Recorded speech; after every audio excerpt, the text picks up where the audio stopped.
Welcome to episode 58 of the Sports Geek podcast. NFL season is almost upon us, and we catch up with the Super Bowl champion Seattle Seahawks and talk to Kenton Olson about Super Bowl week and the season ahead. And AFL media rights. Is it time to Google it? Welcome to the Sports Geek podcast, the podcast built for the sports digital marketer. And now, here's your host, who just reset the Twitter password for your favorite athlete, Sean Callanan. Thanks, DJ Joel. Passwords. It is something that I regularly do when starting out with a team or an athlete, is to get them to change their password. It might be an easy to remember password. It might be easy to type, but it may not. It definitely will not be the most secure passwords. So if you're a team that has a password that includes the mascot name, potentially maybe the year your team was formed, I highly suggest you go and change those passwords to a stronger password, 15 characters, multiple variations, not easy to read. It may be an inconvenience when you have to sign into a Twitter account, which we do once a year, if that. Really important to have those passwords strong. The last thing you want to do is have your account hacked on any platform. And that also goes for Facebook. So your personal Facebook account has to have a strong password, because that is the way that potential hackers will try to get access to your page. So there you go. I'm going to get off my soapbox. On today's show, I catch up with a former guest. We caught up with him in the playoffs last year, Kenton Olson from the Seattle Seahawks. So we're going to have a chat about what it was like going through the Super Bowl with the Seattle Seahawks and what he learned from it. And then later in my chat with Francis Leach on ABC Grandstand, we talk about AFL media rights and how Google is becoming a player in the sports media landscape and potentially might be a bidder for future league rights, not only in Australia, but around the world. But first, here's my chat with Kenton Olson from the Seattle Seahawks.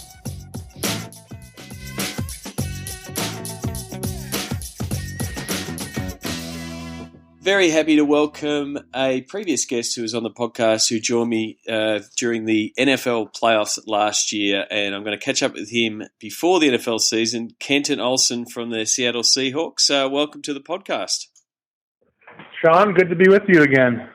And like last time we caught up with you, it's just you're in the midst of the NFL playoffs. I think it was a couple of days before the NFC Championship game. You had a couple of big weeks after that. Do you want to sort of take us through the whole Super Bowl experience in running an NFL digital team through that Super Bowl experience? Yeah, I can certainly do my best. It was obviously, to say the least, it was definitely a blur. I mean, it seemed like it went so quick, even though it was over 3 weeks there if you include the NFC Championship game. But yeah, I know we pretty much were social media 24/7. As soon as that final whistle blew at the NFC Championship game through the really the parade. I think it was the second or third week in February. We had our entire staff travel out to New York with the team, and we were fully plugged in. I think a very big piece that we spent a lot of our effort focusing on during the Super Bowl run was really the interaction and responses to fans. I've always noticed that a lot of sports teams, us in the past for sure, are always very good about talking about ourselves, but it is social media, so it is really important that you actually engage with our community. So we had multiple people on around the clock, 24 hours a day, just interacting with our fans, and we feel like we did a really, really good job with that. And so, it was a real. I mean, it's when you're in that type of period, and we've been through sort of finals periods with teams. It's really tough because it's not only the national attention of the media that is on the Super Bowl, but it's international, and so you've got a really unique point of view because you have the access to the teams, and the fans just want to feel a part of it. So do you think that whole doing the social connection, but then producing so much more content, really, got your fans, as much as they're going to be in, they're going to be. We talked about them being tapped in, but do you think that really sort of locked them in and still made this, Seahawks.com a destination for all your fans? Yeah, absolutely. I think there are a couple of things we focused on. I think one, we were literally on the opposite side of the country. I mean, Seattle and New York, you can't get much further away from Seattle than New York. I suppose if you went down to Florida, maybe. So for us, it was really important to connect with all of our Seahawks fans back here home, but then also around the world. So we did a lot of behind the scenes access with photos from practices, interviews with guys all throughout the media days. Basically, everything we saw, we tried to convey that message and get it back to our folks here in Seattle. A second piece of our overall content strategy was the fact that there were the Super Bowl is one that if you were a Broncos fan or you're a Seahawks fan, you certainly had rooting interest, but a lot of other people necessarily didn't. So for us, we had to balance between doing tons of exclusive new content, but as well as, informing fans of, maybe our more casual fans or fans that were new to the Seahawks more about maybe some different storylines that they're seeing a lot that maybe don't know much about. So, why does Marshawn Lynch like Skittles? What's the story behind the number 12? What's all this different kind of stories that are going on, and kind of, update fans on those. I think some of our most popular content actually, at least most traffic content in terms of page views, was actually just kind of informing those new fans about some of that content maybe they've missed. And that's really important. I mean, that's one of the things from my talk that I did at SEAT. It's very easy to you've got the 12s, this super passionate fan base that love everything about the Seahawks, and they'll like and share, and they take part in things like your Hawk architecture thing where they're all kitting out their house. But when you do have big events like Super Bowl, you do get those bandwagon fans or those casual fans, and you've still got to produce content for them. So that kind of stuff, you've got to make sure that you're not just producing content for those super avid fans, because they'll like it and share it and all that kind of thing, because you've got this opportunity to reach completely new fans and start them on the journey to becoming more fully fledged Seahawks fans. Yeah, I think absolutely. I mean, it's we're lucky that we had a lot of eyeballs on us, and certainly grew a lot in our social media following. And for us, always the audience we have on social media is a great number. It's great to say we're now over 4 million kind of user reach in social media. But, for us now, and for us during the playoffs, which is kind of really we started focusing on.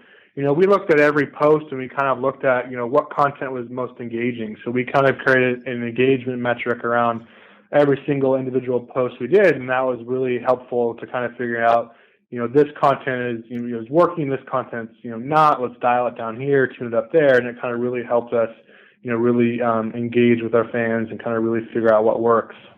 And it's really important, that you're doing, so effectively you built your own edge rank to a certain degree to say, this is what we want out of this style post, and this is what the fans like. So you had your own formula of success rather than being a slave to, what Facebook says is right or what Twitter says is right. You pretty much came up with effectively your own homegrown formula to say, well, we put out this picture and the fans liked it, or we put out this style of post and the fans liked it. Was that sort of what you sort of worked throughout the playoffs? Yeah, mostly. We work really closely with a company here in Seattle called Simply Measured, and they have a great product, and we kind of worked with them and used some of their tools. But the way we define engagement, obviously, it's different for every platform, because how you engage in every platform is slightly different. So on Twitter, that's a reply, a retweet, or a favorite. On Facebook, that's a comment, a share, or a like. On Instagram, that's a like your photo or a comment, and then Google Plus, that's a different set of metrics altogether. And it was really interesting just to see. The one reason we really like that number is it, especially with Facebook's algorithm, you're not guaranteeing your entire audience is seeing your content. It really kind of helps validate what platforms are actually the most engaging and people are seeing our most content. So, it's interesting.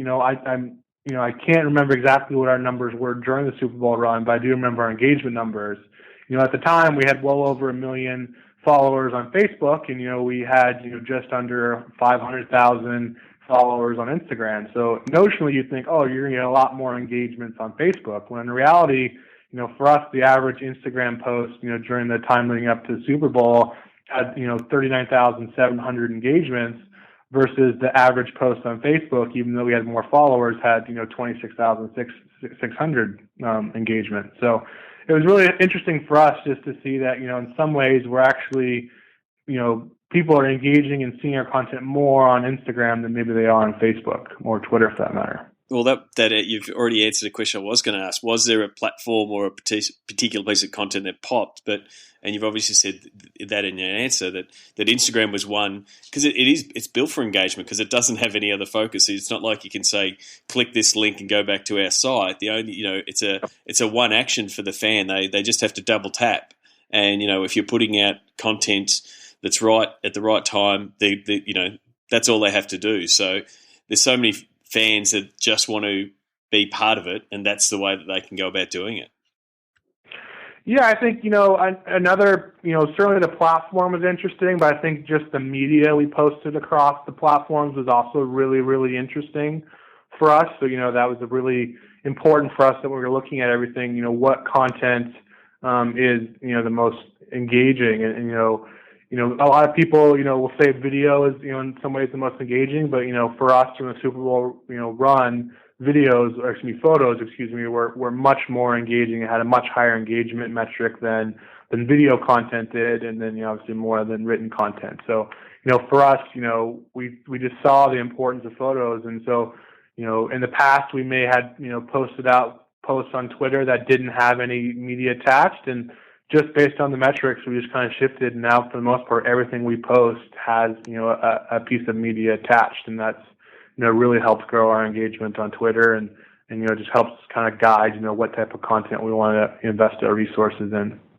One thing I did want to ask, post Super Bowl, like the way that the media cycle works these days, it is a 3-week lead up almost to the Super Bowl, and it's covered, ad nauseum almost. But once the result happens, media tends to move on. Whereas the team itself has, the fans still want to revel and celebrate. And you had things like, the parade. What was it like post Super Bowl for your team as far as, trying to figure out the right amount of content to put out, and what to cover, and how much the fans just kept coming and wanted to sort of still revel in the win? Yeah, I think for us, we did. We all are competitors on the field, in the digital space, across leagues, or even within our league, we're all resources for each other. And so I certainly, reached out to other teams that had recently won championships and just kind of talked to them about their experience. And, one thing they all said is just that, after you win, just everything explodes. So just trying to keep up on everything, and maybe in the past you can kind of see what social media memes or what content is kind of traveling the fastest online. Well, in reality, everything is just traveling such at a high velocity. And so for us, we basically had our content plan in place for, if we win, here are the 4 or 5 things that we're going to focus all of our time and effort on. And we really focused on that, as opposed to trying to kind of let the chatter dictate where we went. We just focused on a couple things. We did still have obviously folks on our team, and we brought in some folks to assist us, help focus on just responding to fans, just engaging and kind of building morale in the community. But for us, we really focused on 4 or 5 things that were just really important post game, at least on the game day itself. And then we obviously built that up as we went throughout the parade. And I think kind of obviously what are those 4 or 5 pieces? Well, those 4 or 5 pieces, we tried to bank on what are things that no one else can get. And so, for us, granted there were a lot of people in the locker room, but, we had a lot of great shots and a lot of great photos and video from, guys celebrating in the locker room or walking off the field, from the post-game parties, all kinds of different stuff that, really in general the media doesn't have. So we had a lot of success on focusing on those. Yeah, I was talking to Rich Clark from Arsenal at Seat in Miami, and he was talking about the same stuff with their FA Cup win. That some of the content that they produced in the celebration afterwards, and basking in the glory of the win, was just as good as the lead up and the win itself, because they were the only ones covering that side of the story. and the fans the fans had an insatiable appetite that they didn't want the football season to end. It's the best season ever. You've gone and won the Super Bowl. You want to continue and revel in that. So just like the I think one thing I'll point out just to kind of say that I don't remember the engagement metrics, but it was surprising some of the things that had the most engagement. If you've ever been here to our facility here in Renton outside of Seattle, we have Seahawks Way is the street we're on, and we have a sign that says "Welcome to the Seahawks Complex." Our facilities guy who's back here had a guy that basically was ready to install a Super Bowl champion, basically kind of plaque on that. And so he sent us that photo as soon as he had put it up. And that was a piece of content that was just shot to camera phone by, a person who was installing a sign. And just people in Seattle just loved, kind of seeing that first official piece of the championship back here in Seattle. So there's interesting things like that you don't expect to be huge that end up people get really excited about. Well, I mean that's the thing. It gives your fans the opportunity to show their pride and brag about the win. And it is those small things. For as much as we're always trying to be the first with the news, sometimes those type of little local angles or small little pieces are just what the fans want to share. Yeah, and I think specifically with social media, I think there's certainly always the tendency that you have to be a breaking news outlet, and I think in a lot of cases, yes, you certainly do, but in some cases, you're not going to be the first one of the story. So a lot of times it's what kind of spin or uniqueness can you add to the story, and so that's what we really focused on, especially not Super Bowl related, but throughout the course of the regular season, we're not going to be the first ones necessarily to report transactions, but we can be certainly the authority to have the official news and maybe get some access that no one else can get ahead of time. So much like the players on the field, you're coming back as returning champs. So from a digital team point of view, you've got bigger expectation, you've got a bigger audience. You said there before, you had 1 million Facebook, and now you're at just about 2.5, or just over 2.5. Sorry, 2.5 million.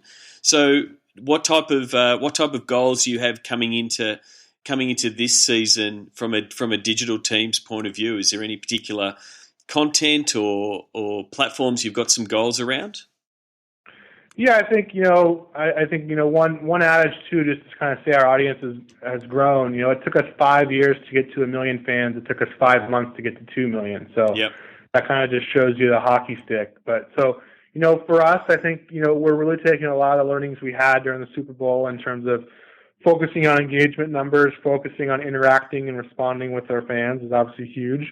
But, outside of that, really a piece that we're really focused on is just, being a mobile first organization, across the board. We're certainly working on, kind of a new platform for a website that we're hoping to launch at some point this season. Some really great improvements to our mobile application that'll be coming this season because, we're finding a lot of fans, don't consume, especially social media content on their traditional desktop machine. They're doing it on phones and tablets. And so for us, it's a tremendous change of philosophy to be a mobile first. That kind of, means now that every page we construct, we have to think about how it looks on a mobile device first and how it looks on a desktop device second. So just changing that mindset, it's certainly been a challenge, but it's something we're certainly focused on. Yeah, I think the stats just came out this week that the switch has come over with MLB TV with more being watched on mobile devices than on big screens and stuff like that. So definitely, everything is moving into a mobile space, and that's where fans are living. So you've got to make sure your content is consumable on those platforms. It's interesting to me. I've been here for this is my 8th season, 7 years. When I first kind of would go around and would talk to someone I didn't know about what I did. Like, oh, that's awesome. Do you do the Seahawks website? And that was always the first thing they went to. And now the first thing they go to is, oh, I have the Seahawks app. I love the Seahawks app. Do you do that? So it's interesting that, and I don't have any metrics, but I'd love to know what percentage of our fans, maybe never actually even come to our website and just get all their content via their mobile app or via social media. So I think that number would be probably surprisingly large, but it's just interesting in the shift of thinking and ways people are consuming our content.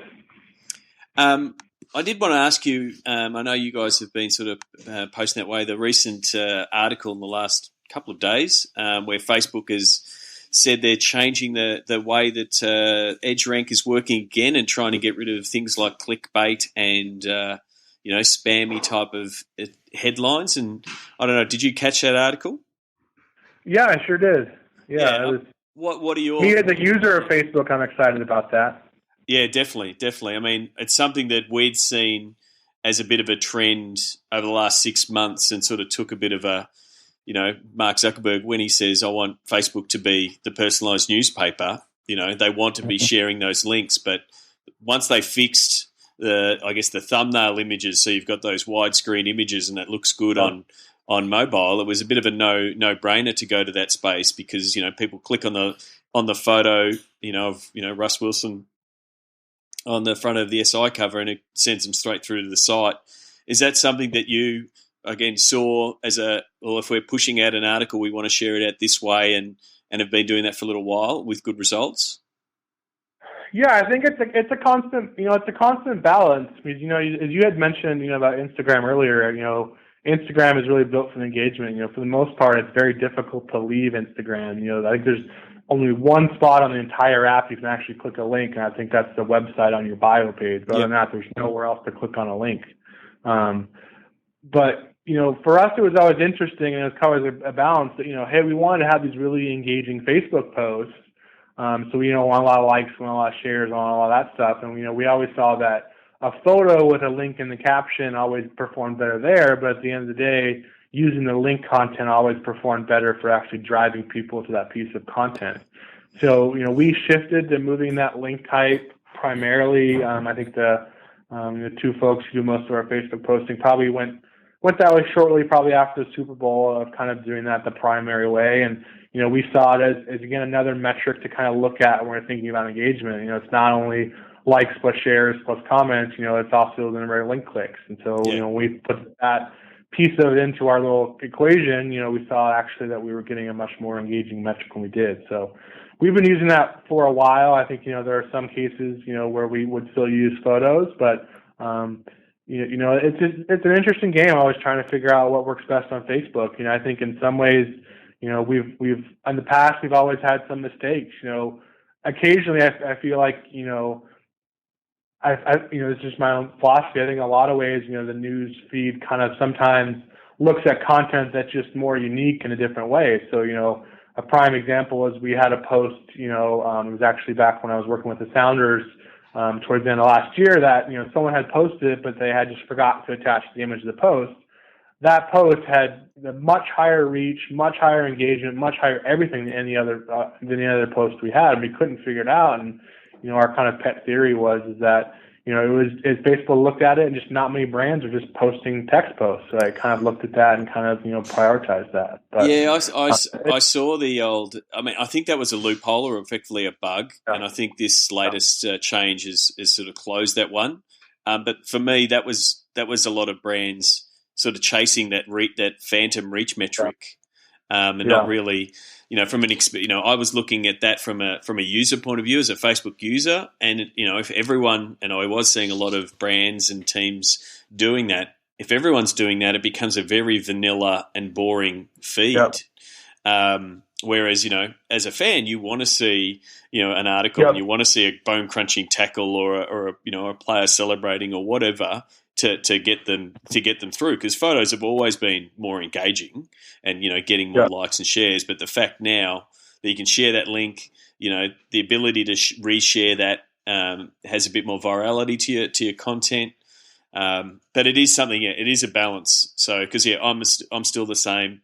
If you can put up an image that says we're fired up about the game, are you fired up about the game?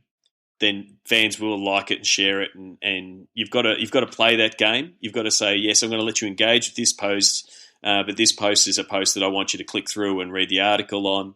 But it is a constant, tweaking and watching what works and playing with it to get the results that you want. Because one of the things you do want from a digital team is you still want people to read your content and see what you've got to say and get to your website.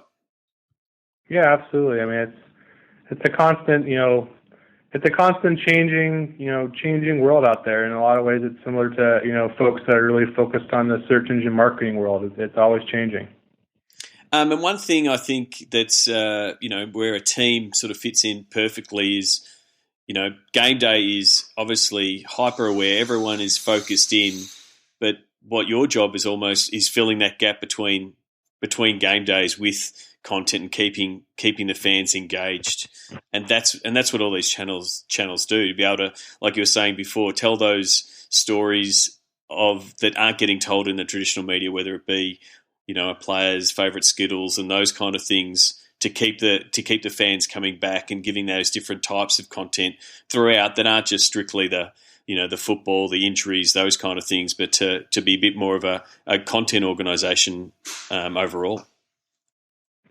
Yeah, I think that's certainly definitely the case. It's game days. People look forward to game days, but how do we keep people connected with our brand throughout the course of the week? And for us, producing the most engaging and compelling content we can is certainly what we strive to do. But you will not lack for amount of content next Thursday, September 4, when your season kicks off. You got Pharrell Williams performing at CenturyLink before the game, and then you take on the Green Bay Packers. So it should be absolutely a buzz next week. Yeah, it'll be fun, and don't forget our friends Soundgarden are also playing pregame, so that'll be pretty exciting for our fans here in Seattle to see a local group performing before the game as well. So there won't be any lack of content both coming from the Seahawks account, and I'm sure the 12s will start firing up their Instagram and Facebook and Twitter accounts, and we'll be seeing a lot of action from Seattle next Thursday. Absolutely. We're excited for it. Oh, well, we will keep an eye on everything Seahawks throughout the season, and good luck for the season ahead, and thanks for joining me on the podcast. Thanks, Sean. Sign up for Sports Geek News at sportsgeekhq.com/sign up now. Thanks again to Kenton Olson from the Seattle Seahawks. You can connect with Kenton and all of the guests that have been on the Sports Geek podcast. The number is now at 76, and thank you very much for everyone of you that has been on the podcast. You simply go to sportsgeekhq.com/SGP guests, and you can connect with them on Twitter or LinkedIn. As I said, they're very smart and savvy sports biz folk, and I recommend connecting with all of them. And one of those who has been on the show and we did catch up with at Seat Conference in Miami was Richard Clark, and talking about the FA Cup final win. Rich is pitching that story and that panel for South by Southwest. So if you could go to the South by Southwest panel picker, simply look up his panel, Storytelling in Soccer, and he's going to talk about what Arsenal did around the FA Cup win. And it's a ripper yarn. Spoke a little bit about it with Rich while I was in Miami. So if you are heading to South by Southwest and want to see a really great talk about what Arsenal did, please vote for Rich's panel. I caught up with Francis this week after nominating him for the Ice Bucket Challenge. He wasn't frosty on my return to the studio, and we had a chat about the changing landscape in media rights and some of the speculation that Google may get involved with the AFL and with other leagues around the world. So this is Francis Leach on ABC Grandstand.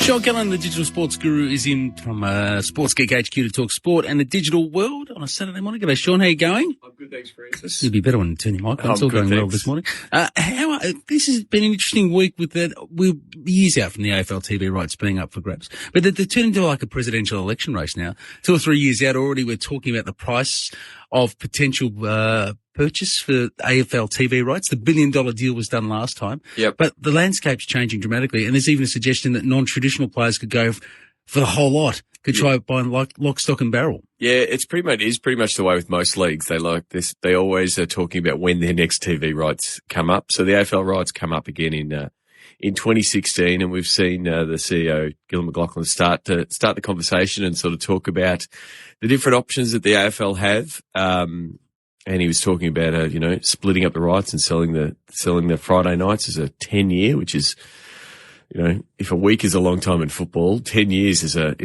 exceptionally long time in TV rights and digital rights lands. And there was a really good article on Inside Footy talking about Google potentially becoming a player in the space of digital rights and TV rights. And it's something that I think Google, at least as a global business, is looking at really hard, because live sport is one of the only TV properties now that doesn't have the live shifting, pausing and people watch time shifting that's happening with a lot of TV and drama and those kind of things. And Google is seeing this across the landscape. So why would Google want the AFL rights? Well, it could give them a platform to show that they could broadcast a high quality sport like the AFL, but then show their partners that they could monetize it. Now, for people who don't know, Google own YouTube. YouTube is becoming more and more connected to our TVs. More smart TVs can just click a button and you're on a YouTube channel. Devices like Apple TV and Chromecast, a little USB stick you can stick in the side of your computer and you can stream straight from YouTube into your TV. That technology is just coming along in leaps and bounds. So the opportunity is that Google has the cash reserves and things like that, could come and buy the rights and then effectively on sell the pieces that they don't want. Would we have the capacity to deliver that product satisfactorily to the market? So would our current technology infrastructure be able to deliver high definition television equivalent football via non-traditional means? Yeah, and that's when it does become an infrastructure issue. It's not Google's issue. It's not the AFL's issue. It's Australia's infrastructure, and this is things like the NBN and the fact that our internet be nothing worse than to roll something out and have 60% of your game constantly buffering. Yeah, exactly. That technology is getting better. And I experienced watching the AFL on a computer and stuff, and on an iPad when I was in Europe, and it was near HD quality. But yeah, it does take a bit more size and space and bandwidth to get it to the high def quality that you would like with the AFL, but we don't have high def on AFL at the moment. So that's the current conundrum, that only half the games are done in high definition. Is there any non-traditional player currently with rights to one of the big sports overseas? Not as yet, but so that's where Google are circling. So a bit of a digital rights history lesson. The NBA, before it's now 6 years ago, before their previous deal, they went to Google and said, we've got our digital rights. Would you like to do it? And Google effectively said, no, we don't do that. We don't do sports rights. We're search and YouTube. And it wasn't on their roadmap, which is a real technology term, where we want to head. And so it ended up, the NBA went with Turner Broadcasting, which is traditionally a TV company, and they moved into digital and helped form NBA Digital and became, built out a terrific website, great video archives and those kind of things. Google changed their mind and came back to the NBA a couple of years later and said, we'd really like to do it. And the NBA said, well, we just did a deal. We've got a 4 or 5 year deal with Turner.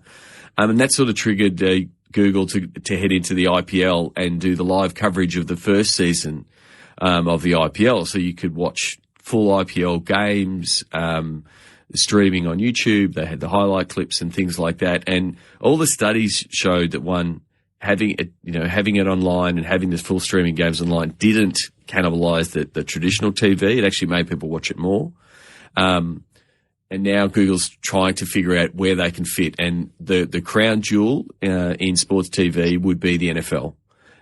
So there is chatter that Google would like to get a Thursday night game and be have that game on the NFL, and that's going to cost them a lot of money. Massive leap of faith for everyone involved, because nobody wants to be disappeared out of the media landscape, particularly not the franchises that rely on it to generate their revenue. So they've got to trust that the Google product gets to the people they want it to get to. And there'll be a certain demographic within the community that doesn't have or doesn't use that technology. So you're sort of, vaulting yourself into the future a bit, aren't you? You are, but it's also this.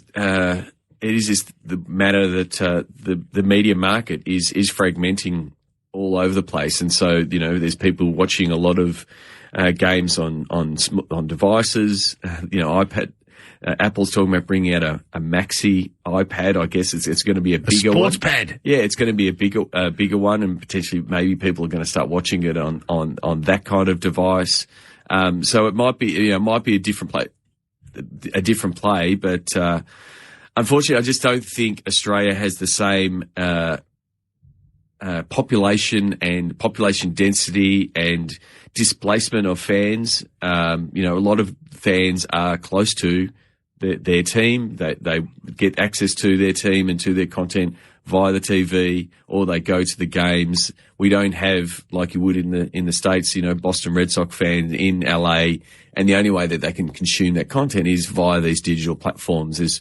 They're not getting served in traditional TV. And, we're very much clustered around our major cities, and, not everyone's spread out as much. We are geographically, but not from a town point of view. So I just don't know if the models that are currently, rising and working in the US are going to exactly work here. But from the AFL's point of view, if they can get Google as a dance partner at the table that prods traditional media to go, oh, hang on, we better pay that, otherwise Google will come and steal it. That's probably what's at play at the minute. Absolutely. The bidding price goes up as soon as there's a couple of hands in the air. Need help with your content? Book in for a content brainstorming session with Sports Geek now. Go to sportsgeekhq.com/work. What do you guys think? Will Google be a major player for sports rights going forward? Will we see them be a big player in the digital rights space? And will they be bidding against the TV networks for properties like the NFL? Like the AFL, like the NRL. Just makes sense to me that they will start chipping away at that. And as I sort of said in last week's podcast, Steve Seminer's book sort of sums it up, the great fragmentation. It's definitely happening in the world of sports, and Google is just trying to pry away just a few pieces of the puzzle because they know how to monetize those platforms. Just on those content brainstorming sessions, we're having them. It's a bit of a season for that now. We're either doing them at the end of the season as teams finish up and sort of reviewing their content, what they've done, what's worked, what we want to tackle next year, and as well as put in a bit of an off-season content strategy. But then also the teams coming into summer here in Australia or into the winter in the US, looking ahead at the content, what you're planning for the season ahead around events, around holidays, and around specific platforms and specific fans. So if you want to have a content brainstorming session, please just send me an email, Sean@sportsgeekhq.com. I'd love to work with you. There's the clock wind up. It tells me it's time to wrap up this podcast and get out and let you get on with your day. If you're in the gym, if you're running, please run a few more laps for me. I'm still trying to get back to a little bit of fitness. You can get the links to this episode, and as you can for all episodes, by just simply going to sportsgeekhq.com/58. Thank you to Lance Wicks, who provided this week's sounds of the game, which you can hear just beneath me.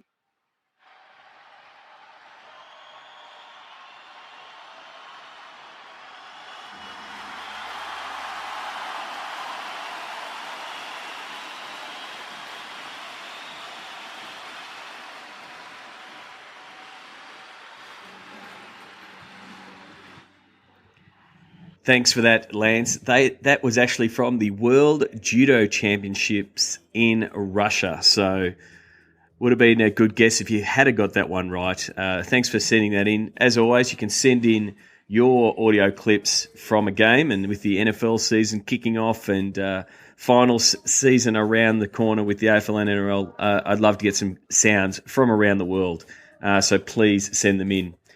Big thank you to the guys at the Australian International Hockey League who had me as a guest at their grand final, or their championship game for the Good Old Cup, the Melbourne Ice versus the Melbourne Mustangs, and the Mustangs got up for their first win in the Good Old Cup. It was a great game, packed stadium. So thanks again to Robert Bannerman and Miles Harris for inviting me along. Look forward to next season. One more thing, if you haven't got the ebook from Seat, please either sign up for it just by signing up to the newsletter. Go to sportsgeekhq.com/Seat ebook. If you're a subscriber and didn't get it, please check your inbox, or simply just email me, Sean at SportsGeekHQ. Happy to share it. Been over 350 downloads so far, and some really good feedback from that. For this closing 2 cents, I'm going to read out a tweet from Kenny Lauer, who tweeted this recently. Staggering stat. He tweeted, by 2020, the average mobile user will download over 1 terabyte annually, which is more than 1,000 feature films. So it just shows you both the power of the mobile and the fact that it's going to become our primary device. And I'll share in the show notes a picture from famed graffiti artist Banksy that pretty much showed the relationship we are currently having with our phone as it was completely intertwined with the hand, and is becoming a device that is increasingly connected. Until next podcast, my name is Sean Callanan. You can find me on Twitter. Please connect with me on LinkedIn. If you're a listener, please, just a simple, quick request that I have is just simply write something in the LinkedIn message if you're doing an intro. LinkedIn does not help itself by clicking the connect button and providing the auto text. But if you simply say, listen to the podcast, I'd love to connect, I have no problems doing so. Until next time, cheers. Check out which teams work with SportsGeek at sportsgeekhq.com/clients. Find all SportsGeek podcasts at sportsgeekhq.com/SGP. Please leave a review on iTunes. Go to sportsgeekhq.com/iTunes. Thanks for listening to the Sports Geek Podcast.